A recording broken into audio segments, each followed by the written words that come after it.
de comércio. Agora, o terceiro ponto, o efeito.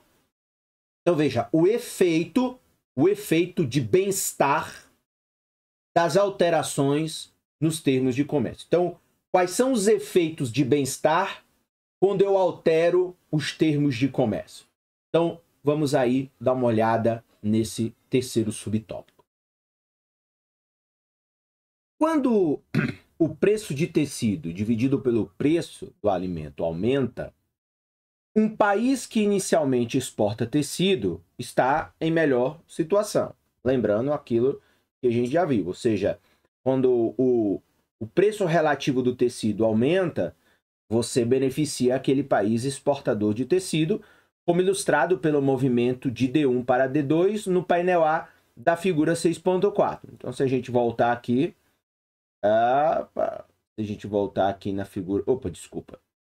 Se a gente voltar aqui na figura, essa figura está embaixo, na figura 6.4, vai ser essa mudança aqui, ó, de D1 para D2. Então, consequentemente, você melhora o bem-estar daquele país, como visto aí no painel A da figura 6.4. Contrariamente, se o preço de tecido dividido pelo preço de alimento ele diminui, ou seja, a relação de preço agora do tecido diminui, o país ficará em uma condição pior se ele for exportador de tecido. Por exemplo, o consumo poderia voltar de D2 para D1, lembrando lá que curvas de indiferença mais para baixo tem uma menor satisfação, um bem-estar, curvas de indiferença mais para cima na demanda tem um bem-estar maior. Se o país fosse inicialmente um exportador de alimentos em vez de tecido, a direção, então, aí seria ao contrário. Então, na hora que a relação do preço de tecido e alimento aumenta, quem exporta alimento piora. E quando diminui, quem exporta alimento melhora, o que seria, portanto, o efeito inverso nessas relações comerciais.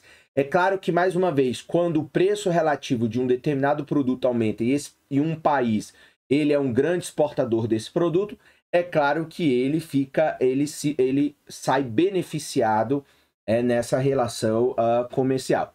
Um aumento do preço de tecido dividido pelo preço dos alimentos significaria, então, uma queda no preço de alimentos dividido pelo preço de tecido. Aqui, claro, a relação agora do preço de alimentos em relação ao preço de tecido. E o país, então, ficaria em uma situação pior. Então, o preço relativo do bem que ele exporta, que é alimentos, cairia.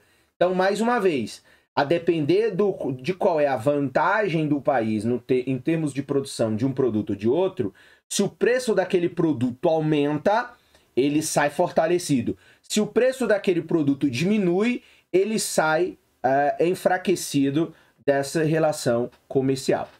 Englobamos todos esses casos ao definir os termos, portanto, do comércio como, então, veja. E aí aqui uma regra importante, se você está estudando aí para prova, para concurso, enfim, para outras questões que exigem um pouco mais de você, ou tem um conteúdo muito grande, você precisa ter os insights anotados, esse é um insight importante. Se você estiver anotando, anote.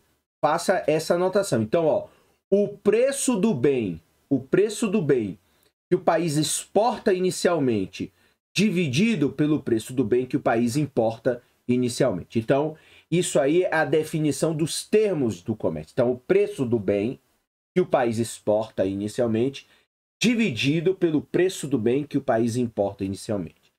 A afirmação geral, então, é a de que um crescimento nos termos de comércio, então um crescimento nos termos de comércio, que é essa relação entre o preço do produto que o país exporta dividido pelo preço do produto que o país importa. Então, se esses termos de comércio, essa divisão aumenta, há um crescimento no termos de comércio, aumenta também o bem-estar de um país. Enquanto um declínio nos termos de comércio, portanto, se essa relação do preço que exporta dividido pelo preço do bem que importa diminui, você reduz o bem-estar. Então, aqui está uma relação importante. Então, por exemplo, vamos fazer aqui um parêntese para falar de coisas mais concretas. Então, hoje, se os bens tecnológicos estão ganhando um protagonismo na economia global. Por exemplo, vamos falar chips de computadores, equipamentos eletroeletrônicos, softwares, estão ganhando muita importância, relevância e se valorizando no comércio internacional. Consequentemente, os preços expandindo vão beneficiar aqueles países exportadores dessas tecnologias. E vai prejudicar aqueles países que são exportadores de produtos, por exemplo, de produtos commodities, como é o caso brasileiro. Então, ainda que a gente ache que é legal a gente exportar produtos do agro, o fato é que só vai ser vantajoso a exportação de produtos agro se, de repente, os produtos agro se valorizarem no comércio internacional.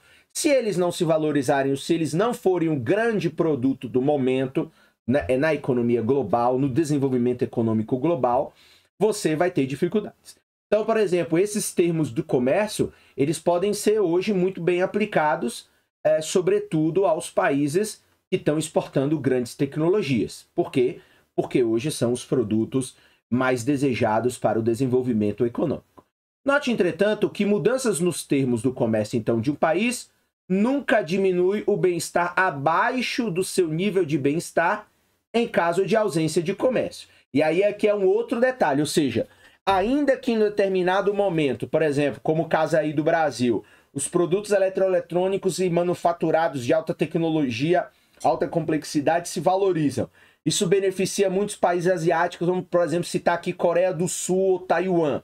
Então, produtos tecnológicos se valorizam, isso beneficia. O Brasil exporta commodities, café, soja, milho, algodão, carne, etc. Consequentemente, nossos termos de troca pioram. Só que eles não pioram se o Brasil é abaixo do que pioraria se o Brasil não fizesse parte do comércio internacional. Então, se o Brasil não estivesse fazendo parte do comércio internacional, como alguns países que ficam isolados, enfim, tem os casos mais extremos, como por exemplo Coreia do Norte, que é um país muito fechado para as relações comerciais, eles estão em um nível pior do que se eles estivessem com os termos de troca, digamos assim, desvalorizados ou em declínio no comércio internacional. Então, ainda assim, a teoria mostra que é relevante a participação do comércio internacional, ainda que você tenha um termo de troca em declínio. É melhor você estar no jogo do comércio internacional do que estar fora do jogo do comércio internacional. E isso podia ser representado aqui no D3. Porque se a gente voltar aqui, a gente vai ver justamente isso. Sabe assim, você está no D1, os termos de troca melhoram, você vai para o D2, mas se você não estiver no comércio, você retorna por D3, portanto você fica aqui numa curva de indiferença no painel A menor. Então isso aqui mostra, por exemplo, como é que seria com a ausência de comércio. Então os ganhos de comércio mencionados nos capítulos 3, 4 e 5, que são aqueles modelos que a gente viu inicialmente e reprisou aqui, ainda são aplicados a essa abordagem mais geral.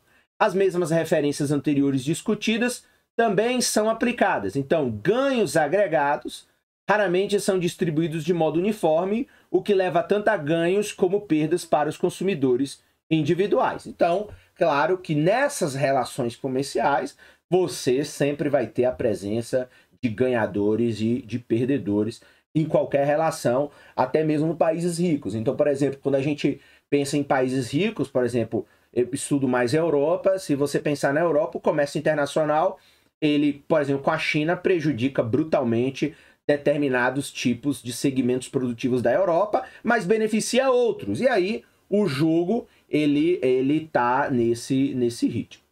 Determinação dos preços relativos, vamos aí ao quarto ponto, se eu não estou enganado, que seria basicamente o último ponto desse aspecto inicial, desse primeiro tópico desse capítulo 6. Agora vamos supor que a economia mundial consista de dois países novamente chamados, um de doméstica, né, que exporta tecidos, e outro país de estrangeira, que é o que exporta alimentos. Então, um país exporta tecidos, outro exporta alimentos, um é considerado economia doméstica e outro economia estrangeira. Os termos de comércio da doméstica, então, são mensurados pela relação, né, preço de tecido dividido pelo preço de alimentos, enquanto a economia estrangeira são mensurados por... Tá errado aqui de novo, né? Mais um erro aqui do livro. É o PA, preço de alimentos, dividido pelo preço de tecidos. Então, a relação é o inversa, porque lembrando do que a gente viu aí no último parágrafo na página 96, essa relação ela é diferente. Então aqui também tem um erro de digitação do livro. Então, os termos de comércio da economia doméstica são mensurados pelo preço de tecido dividido pelo preço de alimento, enquanto a estrangeira vai ser justamente a relação contrária, é o preço de alimento, que é o produto que o país exporta, dividido pelo preço do produto que o país importa, portanto, tecido. Assumimos que esses padrões, então, de comércio, eles são induzidos por diferenças na capacidade de produção da economia doméstica e da economia estrangeira. Então, o padrão de comércio, ele induz a compreensão de que há uma diferença justamente na capacidade de produção, como representado pelas curvas de oferta relativa associadas no painel A da figura 6.5. Consideramos também que os dois países compartilham, então, das mesmas preferências e, por isso, tem a curva de demanda relativa.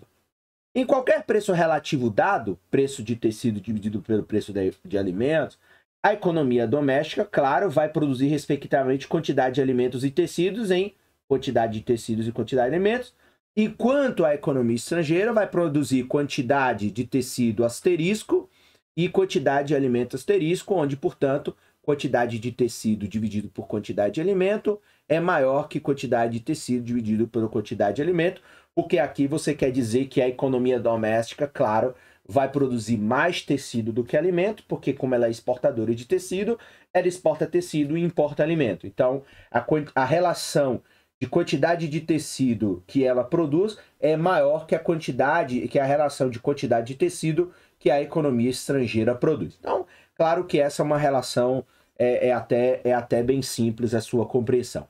A oferta relativa para o mundo é então obtida somando esses níveis de produção para ambos os tecidos e alimentos, fazendo a relação então que você vai ter aí entre parênteses quantidade de tecido mais quantidade de tecido asterisco da economia estrangeira dividido pela quantidade de alimentos mais a quantidade de alimentos asterisco também entre parênteses dividido. Então aí veja, ó, a oferta relativa do mundo é somando os níveis de produção, ambos os tecidos e ambos os alimentos, e fazendo essa relação que é a divisão. Então a divisão de tecido a quantidade de tecido dividido pela quantidade de alimentos, só que aí a quantidade de tecido agregada, o que é produzido na economia doméstica e na economia estrangeira, dividido pela quantidade de alimentos que é produzido na economia doméstica e também na economia estrangeira.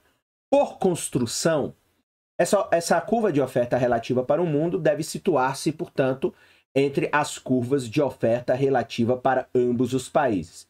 E aqui tem o asterisco 4 com aqui um conjunto de relações que podem ser feitas.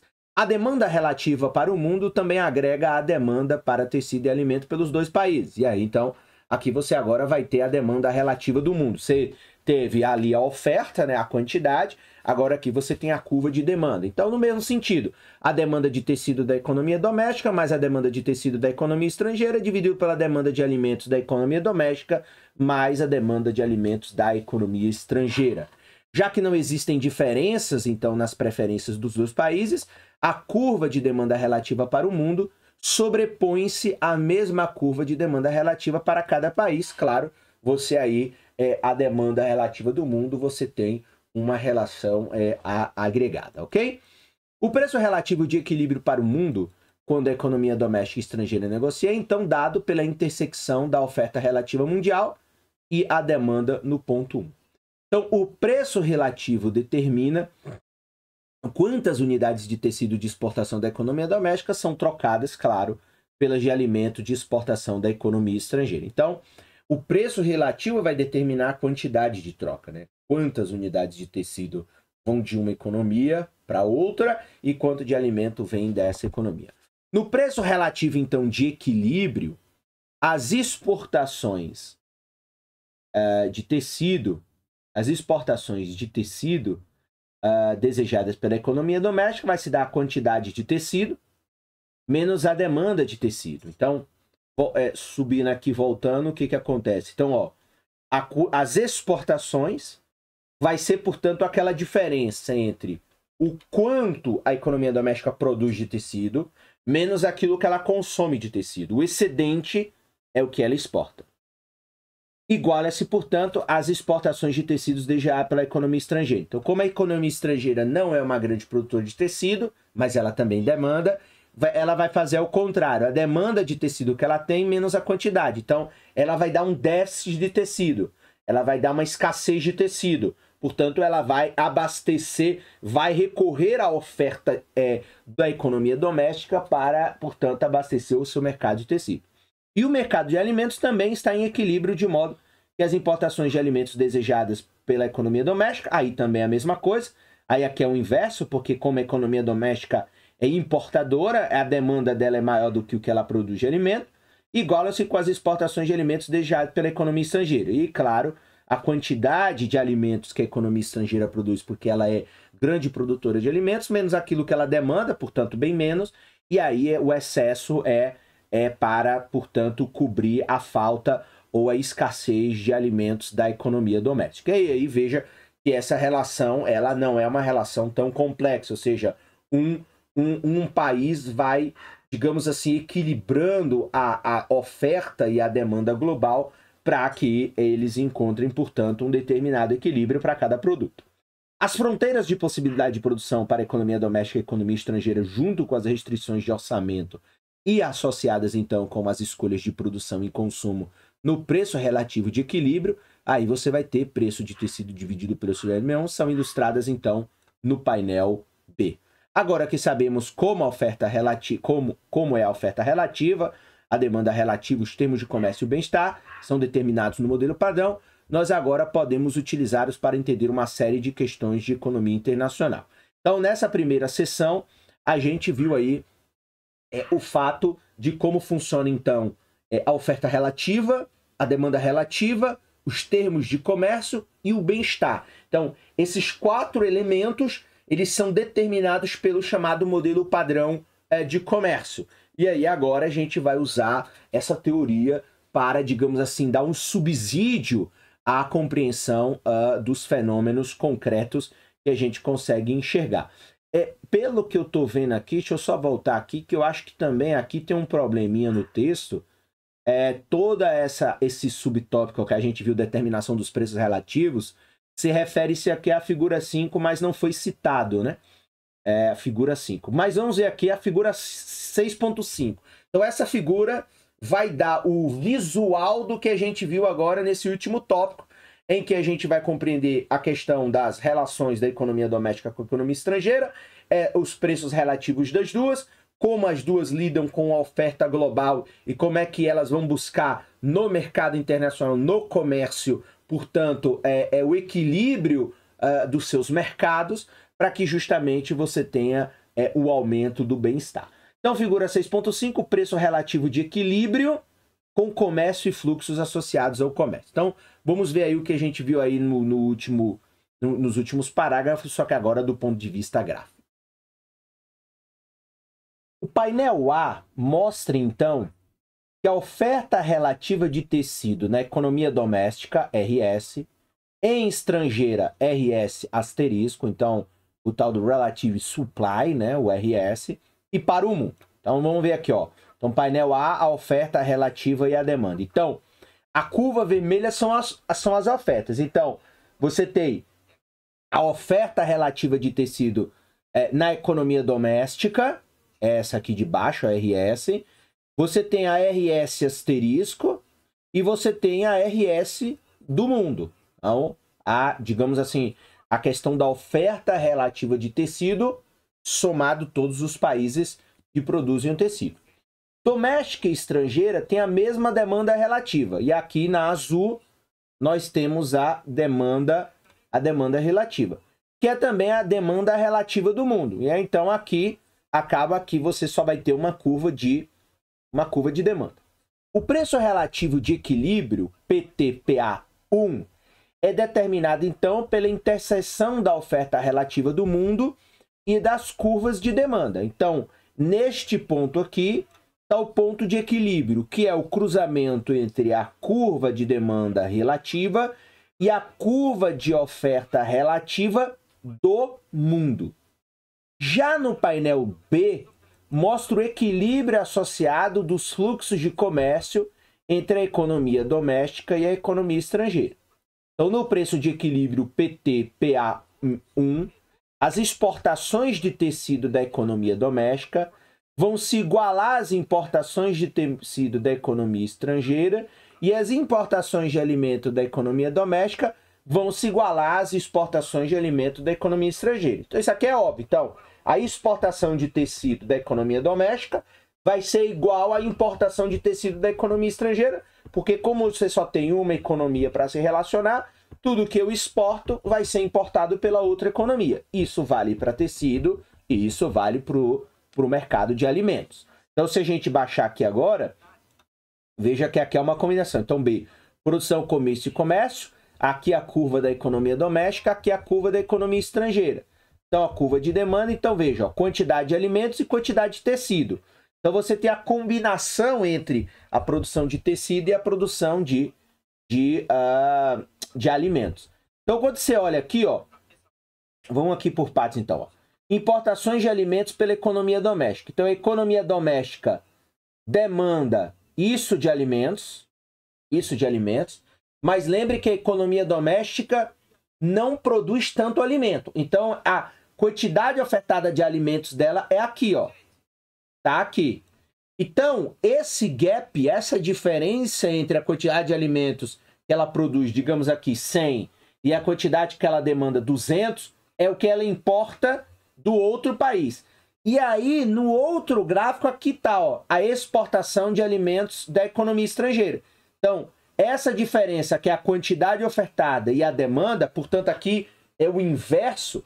Então, veja, a economia estrangeira demanda 100 de alimentos, mas produz 200. Então, esse 100 de diferença é o 100 de diferença aqui no mercado. Então, enquanto tem uma escassez de alimento na economia doméstica, há um excesso de oferta na economia estrangeira, esse excesso é exportado para a economia doméstica, eliminando a escassez de alimentos. E o mesmo acontece aqui no tecido. Então, lembrando, a economia doméstica é exportadora de tecido, portanto, ela demanda, digamos aqui, 100, só que ela produz 200. Então, ela tem um excesso de oferta de tecido, que vai ser exportado para a economia estrangeira, que vai ter um déficit ou uma escassez de produção de tecido. Por quê? Porque ela produz 100, só que ela demanda 200. E essa diferença será, portanto, compensada pelas exportações que a economia doméstica faz à economia estrangeira. Então veja como, graficamente, claro que a teoria ela se porta muito mais fácil de compreender, porque, como eu tenho sempre dito, esse livro de economia doméstica, esse livro de economia internacional é um livro que precisa ser estudado após você minimamente fazer um curso de introdução à economia, você ter noções de economia.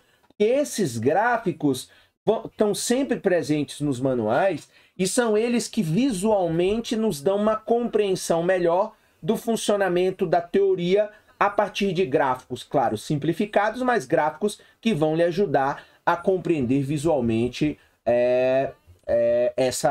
esse argumento teórico. Então, aqui a gente viu na figura 6.5, ou seja, você teve aqui a oferta relativa e a demanda relativa, e aqui você teve o painel onde você viu produção, consumo e comércio. Mais uma vez, tá ficando complexo, tá difícil compreender, bem, volta, vê o vídeo novamente, faz as suas anotações, volta quantas vezes você puder. Eu acho que essa é a diferença de você assistir aulas gravadas do que uma aula viva, onde o professor precisa